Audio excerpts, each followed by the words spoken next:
शुरू करते हैं न्यूज पथ का सफर। सबसे पहले ऐसी तस्वीरें जिनका जिक्र सरेरा, ये तस्वीरें सुर्खियों में भी हैं और सोशल मीडिया पर भी। इनसे आपका बाखबर होना जरूरी है क्योंकि चौराहे पर इन्हीं की चर्चा है। चर्चा केंद्रीय मंत्री की बैडमिंटन खेलने की भी हो रही है।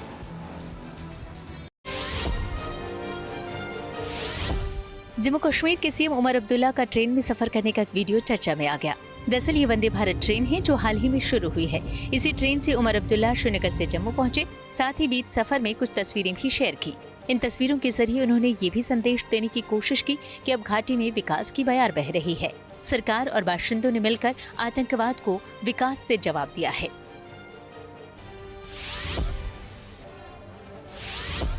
बिहार के गया में बाढ़ के बीच कुछ लोगों को नदी से रेस्क्यू कर लिया गया। दरअसल यहाँ लगातार बारिश हो रही है, ऐसे में फल्गु नदी में भी पानी बढ़ गया। इसी दौरान नदी पर बने 6 लेन के पुल के नीचे सो रहे कुछ लोग फंस गए और घबराने लगे। फिर उनकी आवाज सुनकर कुछ युवक नदी में कूद पड़े तो कुछ लोगों ने पुल से रस्सी फेंकी। इसके बाद एसडीआरएफ ने भी मोर्चा संभाला। फिर सभी की एकजुटता से कुछ पीड़ितों को नाव से तो कुछ को रस्सी से बचा लिया गया।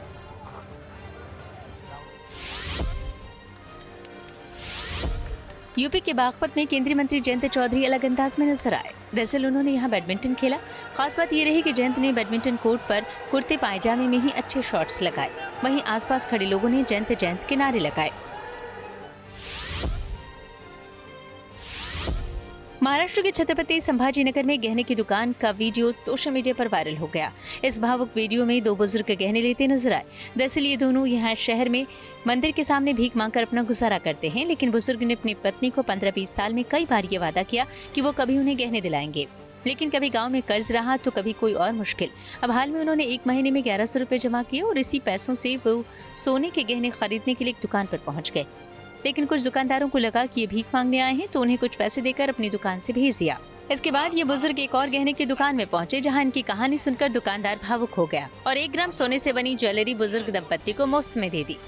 हालांकि बुजुर्ग दंपत्ति ने ज्वेलरी शॉप वाले को पैसे देने की कोशिश की, लेकिन दुकानदार ने सिर्फ 20 रुपए ही इस बुजुर्ग दंपत्ति से लिए। इसके बाद बुजुर्ग दंपत्ति ने दुकानदार को आशीर्वाद दिया और कहा कि उन पर हमेशा भगवान की कृपा बनी रहेगी। आजी किती पैसे? 1100 1100 मोजा. अरे बाप, हे तर लय 10-20-20च्या भरपूर नोट आहेत त्या. हे तुमचे तुम्हाला, हे बी तुम्हाला, हे बी तुम्हाला धरा ना. आणि ही माळा तुम्हाला, ही घालाची हा घालतात ना. आणि ही वाटी बाबाकडून तुम्हाला. बाबा द्या वाटी, तुम्ही द्या. तुम्ही लग्न केलं किती वर्ष आधी लग्न केलं? बाबा तुमच्या एवढा पोरगा वारला ना. द्या द्या द्या. हिमाचल प्रदेश के सोलन में एक तेंदुआ घर की बालकनी में घूमता नजर आया। ये मामला अर्की के मलावन गांव का है। ये पूरी घटना यहाँ लगे सीसीटीवी में भी कैद हो गई। इसमें ये तेंदुआ रात में घर की पहली मंजिल पर टहलता दिखा। हालांकि ये पहली मंजिल एक पहाड़ी के हिस्से से सटी हुई थी, लिहाजा यहाँ ये तेंदुआ आसानी से आ गया। जिंदगी का सफर सुहाना हो, इसके लिए सावधान रहना जरूरी है। रोजमर्रा की आपाधापी में कुछ देर बैठकर सोचना समझना जरूरी है कि आपके आसपास क्या हो रहा है और जो कुछ भी हो रहा है उससे हमारी जिंदगी, हमारा परिवार कैसे प्रभावित हो सकते हैं। इसीलिए हॉर्न बजाकर बाखबर करने वाली खबर जरूरी हो जाती है और आज की ये खबर सोशल मीडिया से जुड़ी हुई है। दरअसल तेजी से बदलते वक्त में सोशल मीडिया आज हमारी जिंदगी का एक अनिवार्य हिस्सा बन चुका है। हम खबरों से लेकर लाइफस्टाइल, मनोरंजन, यहाँ तक कि खुशियों के पल बिताने के लिए भी सोशल मीडिया प्लेटफॉर्म्स का रुख करते हैं, धड़ल्ले से उसका इस्तेमाल करते हैं। लेकिन सोशल मीडिया पर ऐसे शातिर लोग भी एक्टिव हैं जो यूजर्स को अपने जाल में फंसाने की कोशिश करते हैं। हनी ट्रैप के खेल में लाखों फॉलोअर्स वाली एक सोशल मीडिया इन्फ्लुएंसर की गिरफ्तारी भी इसी की एक बानगी है। ऐसे में जरूरी है कि सोशल मीडिया पर मौजूद चीटर से सावधान रहने के लिए हॉर्न बजाएं और दूसरों को भी अलर्ट करें।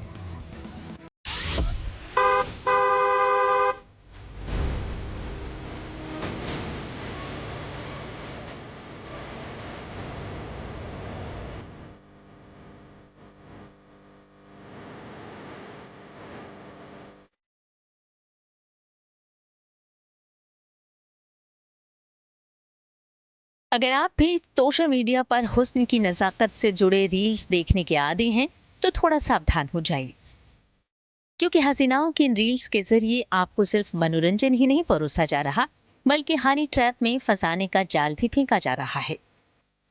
और इस जाल में समाज के रईस और प्रभावशाली लोग भी फंस रहे हैं।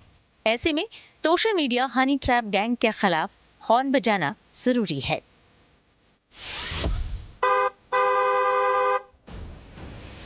पुलिस कस्टडी में चेहरे पर बेफिक्री की मुस्कान बिखेरती सोशल मीडिया इन्फ्लुएंसर को तो शायद आप जानते होंगे।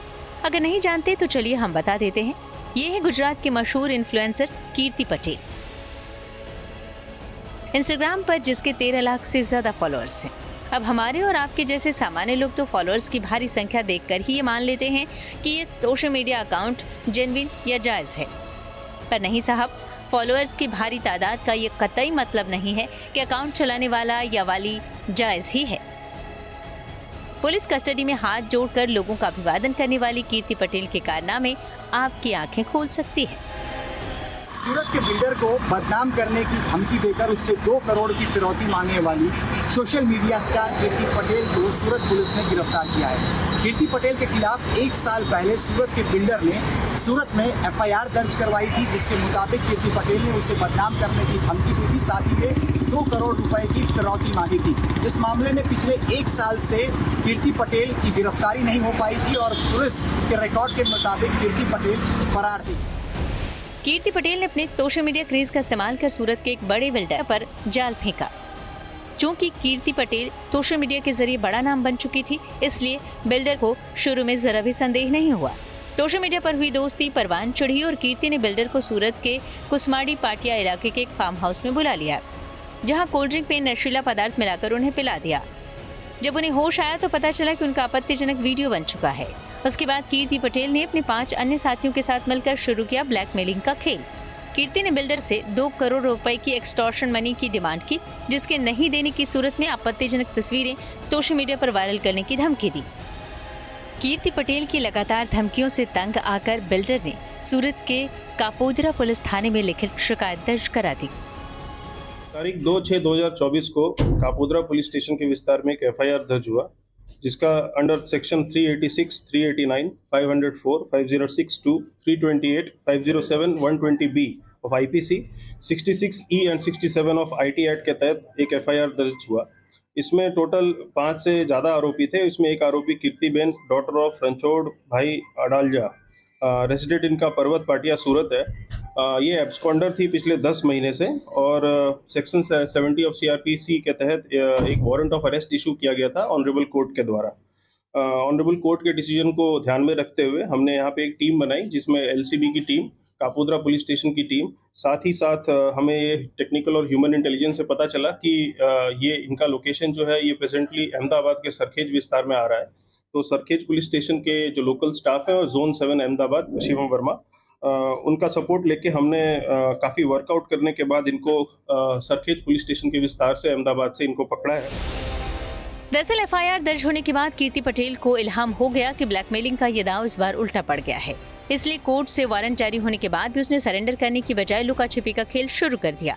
कीर्ति पिछले 10 महीने से लगातार अपनी लोकेशन बदलती रही और साथ ही मोबाइल के सिम कार्ड चेंज करती रही।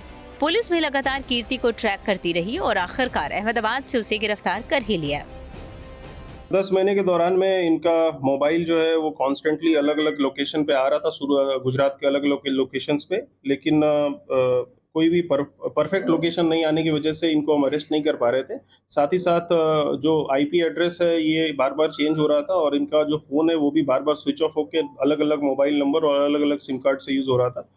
हमने IP एड्रेस ट्रैक करके और जो इंस्टाग्राम और बाकी लोगों से कोऑर्डिनेट करके, उनके नोडल ऑफिसर से कोऑर्डिनेट करके हमने ये लोकेशन निकलवाया और इसमें हमने साइबर एक्सपर्ट्स का भी इस्तेमाल किया और उसके साथ ही हमने इनको पकड़ा है। कमाल तो ये है कि बिल्डर कीर्ति के कारनामों के अकेले शिकार नहीं है। पुलिस ने जब इसका रिकॉर्ड खंगाला तो पता चला कि उसके खिलाफ मारपीट, हनी ट्रैप, जबरन वसूली और जमीन हड़पने तक की शिकायतें दर्ज कराई गई हैं। मैं ये भी बताना चाहूँगा कि कीर्तिबेन के अगेंस्ट में और भी काफ़ी सारी फरियादें और कंप्लेंट्स हैं। उनमें हमारे पास लैंड ग्रैबिंग और एक्सटॉर्शन की फरियादें भी हैं और उनमें भी उनका स्टेटमेंट हम रिकॉर्ड करेंगे और आगे कार्रवाई हम करेंगे। तो ये है क्राइम कुंडली उस सोशल मीडिया सुंदरी की जिसके इंस्टाग्राम पर 13 लाख से ज्यादा फॉलोअर्स हैं। बहरहाल सूरत की जिला अदालत ने सोशल मीडिया सुंदरी को न्यायिक हिरासत में जेल भेज दिया है। उधर सूरत पुलिस ने भी इसके बाकी कर्मों का लेखा जोखा जुटाना शुरू कर दिया है। कहने की जरूरत नहीं कि अगर आप भी सोशल मीडिया पर रील वगैरह के शौकीन हैं तो इसे मनोरंजन तक ही सीमित रखिए। अगर रील्स देखने ही हैं तो दिमाग का इस्तेमाल कीजिए, इसमें दिल को दाखिल मत कीजिए। और हाँ, अगर जाने अनजाने किसी हनी ट्रैप में फंसी गए हों तो सामाजिक संकोच की परवाह किए बगैर सीधे पुलिस के पास जाइए और आप बीती बताइए। कोई भी फरियादी, आपको अगर ऐसा लगता है कि आपको किसी ने एक्सटॉर्शन किया है, किसी ने हनी ट्रैप किया है, अगर आप कोई भी आपको सोशल मीडिया के दबाव में डाल के आपको ये सोच रहा है कि वो कहीं पे भी आपको ब्लैकमेल करेगा, तो आप ये गलत बात है। और आईपीसी और बीएनएस की धाराओं के तहत आप पे जो आरोपी है उस पर कड़क कार्रवाई होगी। और पुलिस आपको अपील करती है कि आप पुलिस स्टेशन में आए, फरियाद दें, और आप डीसीपी ऑफिस भी आ सकते हैं, एसीपी ऑफिस भी आ सकते हैं और फरियाद दे सकते हैं, और साथ में पुलिस पे कड़क से कड़क कार्रवाई करेगी। जेल जाने के बाद कीर्ति पटेल की हनी ट्रैपिंग का सोशल मीडिया आउटलेट बेशक बंद हो चुका है, लेकिन सोशल मीडिया प्लेटफॉर्म पर इस तरह के कई कीर्तिमान मौजूद हैं, इसलिए सावधान रहिए।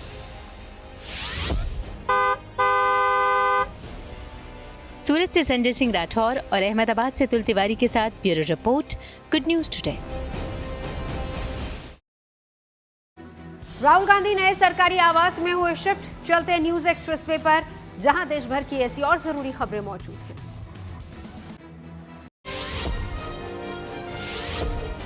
ईरान से करीब 100 मेडिकल छात्र भारत पहुंच गए, जिस पर छात्रों और उनके परिवार वालों ने खुशी जताई। इनमें कश्मीर के रहने वाले छात्र भी शामिल हैं।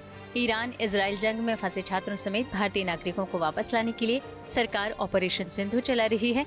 इन्हें अर्मेनिया और कतर के रास्ते भारत लाया जा रहा है। बताया गया कि 1000 से ज्यादा लोगों और छात्रों को भी ईरान में सुरक्षित जगह पर पहुंचाया गया है।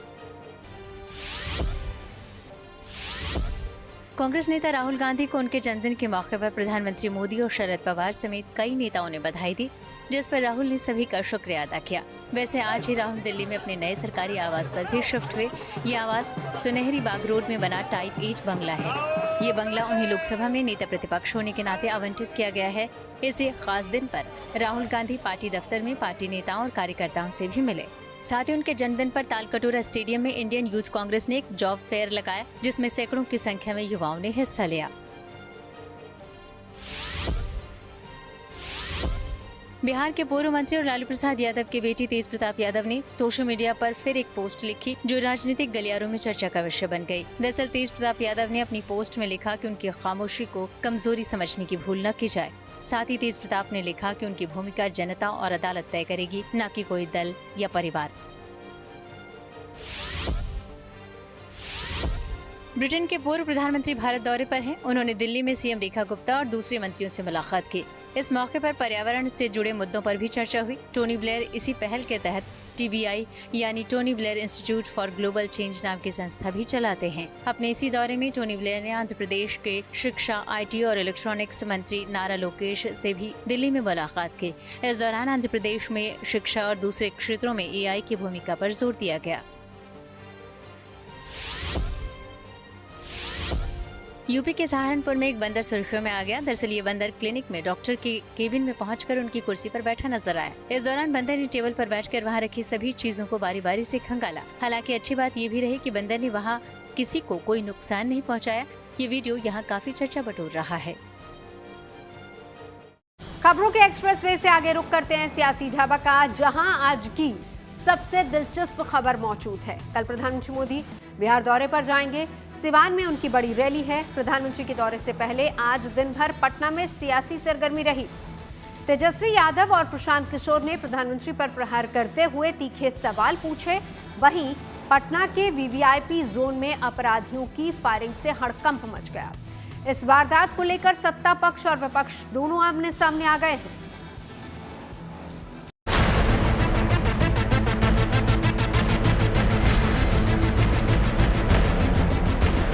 इस्तीफा दे देना चाहिए मुख्यमंत्री।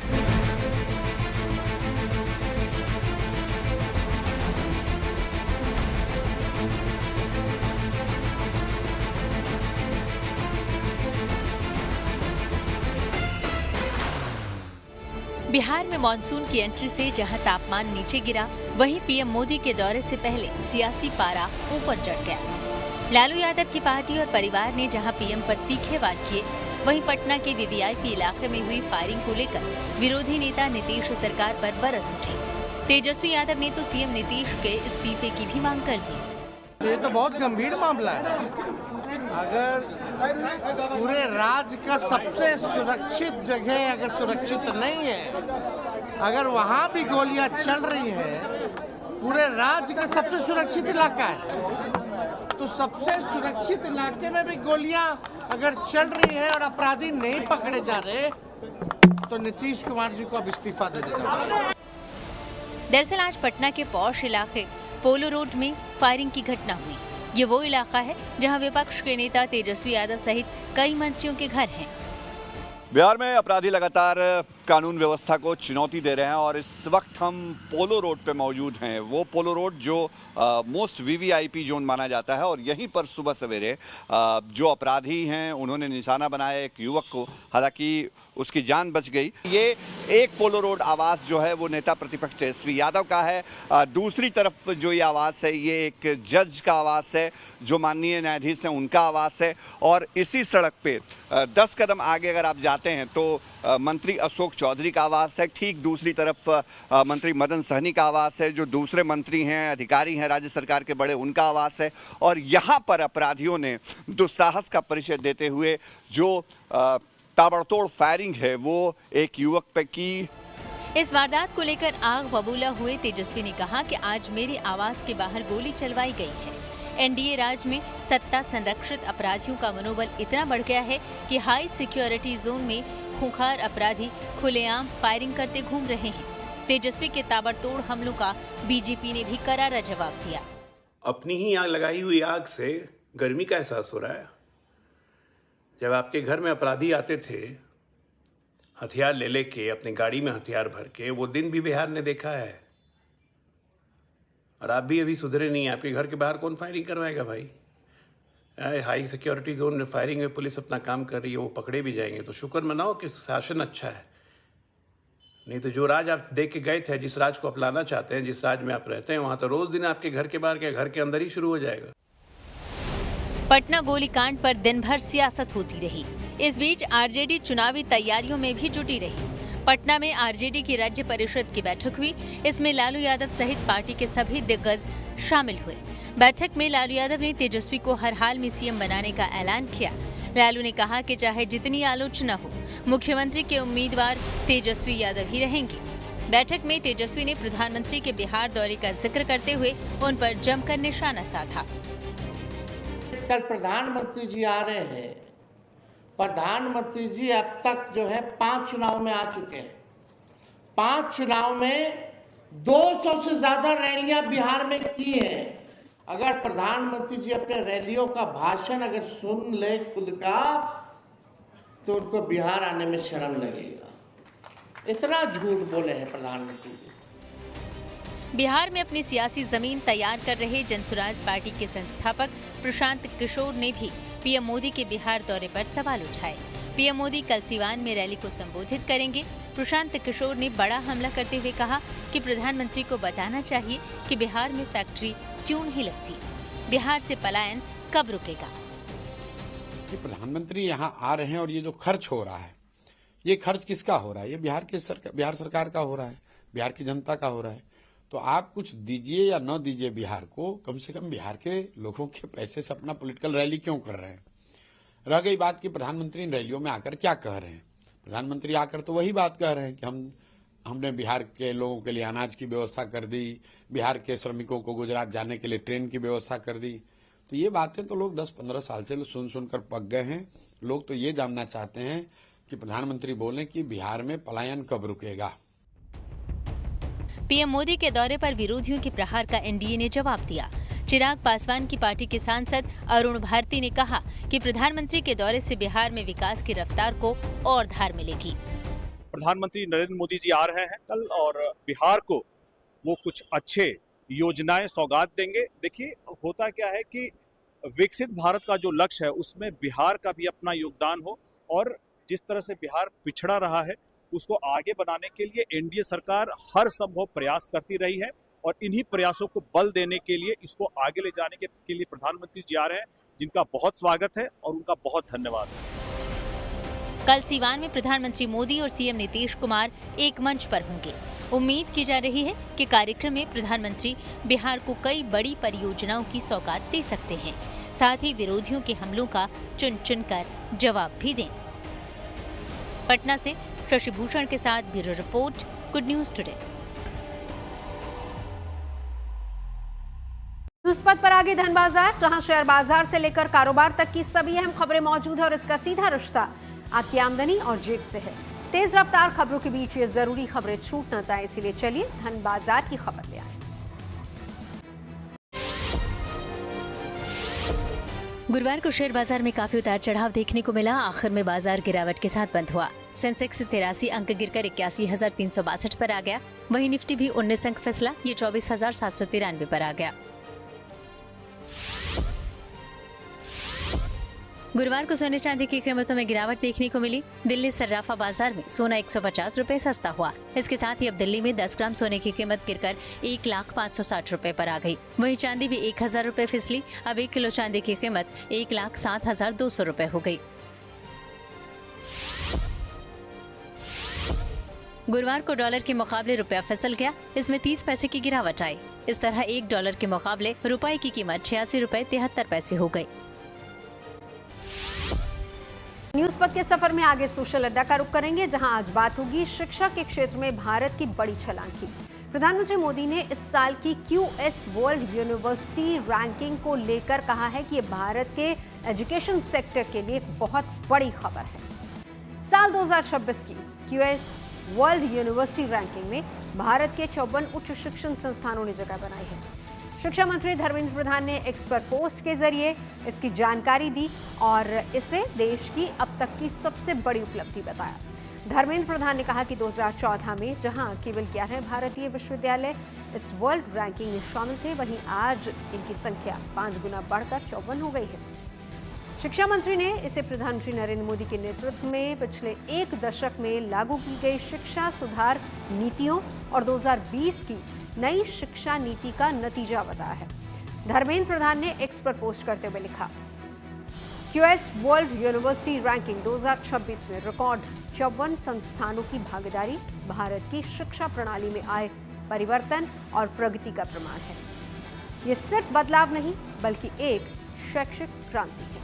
उन्होंने ये भी कहा कि भारत अब G20 देशों में सबसे तेजी से बढ़ती शिक्षा प्रणाली है और वर्ल्ड यूनिवर्सिटी रैंकिंग में अमेरिका, यूके और चीन के बाद चौथा सबसे अधिक प्रतिनिधित्व वाला देश बन गया है।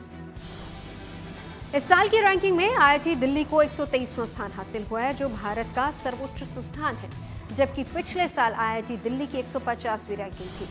इसके अलावा दूसरे IITs की बात की जाए और प्रमुख विश्वविद्यालयों ने भी वर्ल्ड यूनिवर्सिटी रैंकिंग में शानदार प्रदर्शन किया है। QS वर्ल्ड यूनिवर्सिटी रैंकिंग में लंदन की global higher education analysis firm QS जारी करती है। ये रैंकिंग संस्था की प्रतिष्ठा, फैकल्टी स्टूडेंट अनुपात, रिसर्च इम्पैक्ट, अंतर्राष्ट्रीय छात्रों की उपस्थिति और ग्रेजुएट्स की रोजगार क्षमता जैसे कई मानकों पर आधारित होती है। खास बात यह भी है कि इस साल भारत से सबसे अधिक 8 नए संस्थानों को पहली बार QS वर्ल्ड यूनिवर्सिटी रैंकिंग में शामिल किया गया है, जिससे कुल संख्या 54 तक पहुंची है। अब भारत 54 संस्थानों के साथ इस सूची में अमेरिका के 192, यूके के 90 और चीन के 72 संस्थानों के बाद चौथे सबसे बड़े प्रतिनिधित्व वाला देश बन गया है। वहीं दुनिया भर में इस साल भी MIT यानी कि मैसाचुसेट्स इंस्टीट्यूट ऑफ टेक्नोलॉजी पहले स्थान पर है। ये लगातार 14वें साल नंबर 1 बना हुआ है। और इस साल की वर्ल्ड रैंकिंग में भारत के हायर एजुकेशन इंस्टीट्यूट से जुड़ी बड़ी उपलब्धियों को लेकर हमने कुछ लोगों से बात की और उनकी राय जाननी चाहिए। बहुत प्राउड फील होता है इस बात से कि हम एक नंबर 1 यूनिवर्सिटी में हैं।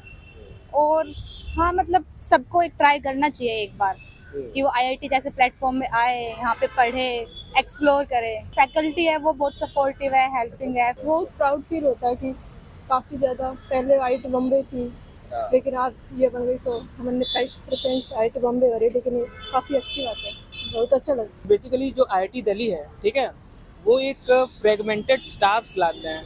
Fragmented staffs in the sense मतलब कि बहुत जितने भी हमारे स्टेट्स हैं भारत में, तो उस स्टेट से डिफरेंट प्रोफेसर छाटे जाते हैं।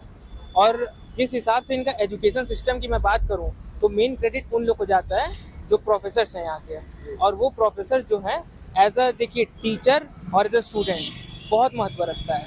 काफ़ी प्राउड फीलिंग है एक्चुअली, बिकॉज जो भी टॉप टीम आती है पूरे कॉलेज के पूरे इंडिया में से, वो सारे IIT दिल्ली आएंगे। जो भी टॉप आईआईएस हैं वो IIT दिल्ली आएंगे, तो उससे इंडिया का भी नाम बढ़ेगा in education and acad worldwide, तो काफ़ी अच्छी बात है उसके लिए।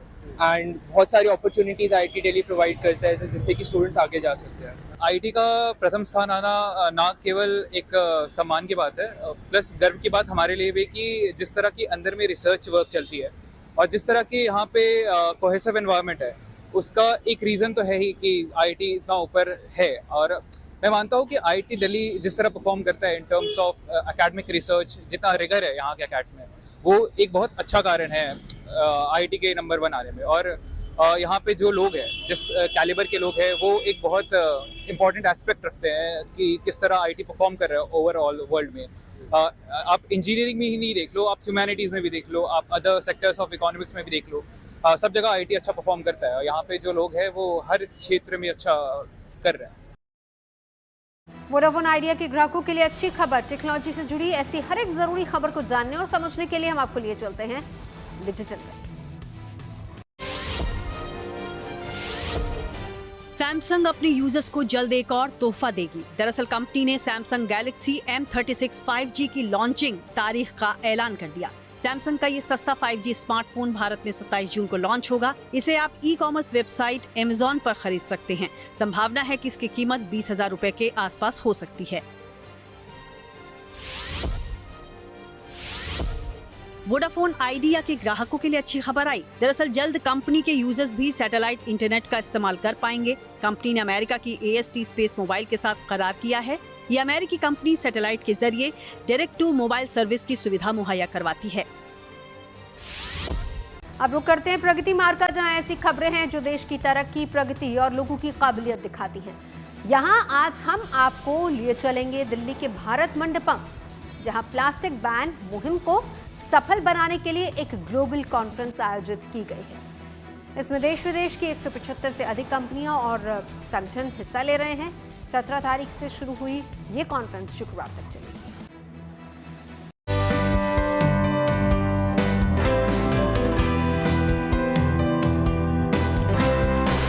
प्लास्टिक को सिर्फ ना कहने से काम नहीं चलेगा, उसके विकल्प भी ढूंढने होंगे और जो प्लास्टिक चलन में है उसका भी पर्यावरण के अनुकूल इंतजाम करना होगा।